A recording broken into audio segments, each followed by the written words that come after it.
ভাইরা তেমনই নিরাপদে আছে, ঠিক কিনা? কোন সংখ্যালঘুর সম্পদ যদি কেউ লুণ্ঠন করে থাকে, ওই সম্পদ কোন ইসলাম পন্থীরা করে নাই। যে আফা 5ই আগস্টে গণহত্যা চালিয়েছে তার দলের লোকরাই এই অমুসলিম সংখ্যালঘু লোকদের সম্পদ দখল করেছে। একটা মিথ্যা কথা নাই।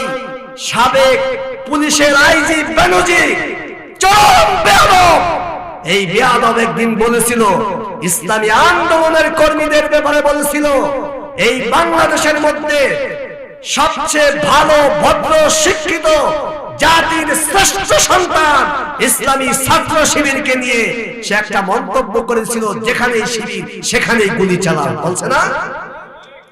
এই কুলাঙ্গার রিপোর্ট এসেছে, সে গোপালগঞ্জ আর কিছুদিন থাকলে গোটা গোপালগঞ্জ জেলাটাই দখল করে নিয়ে ফেলবে।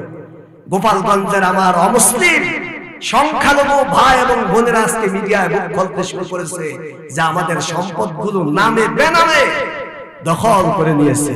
কারা নিয়েছে? ওরা নিয়েছে। এক লোকের কখনো কয় আপা, কখনো কয় মা, ঠিক কিনা?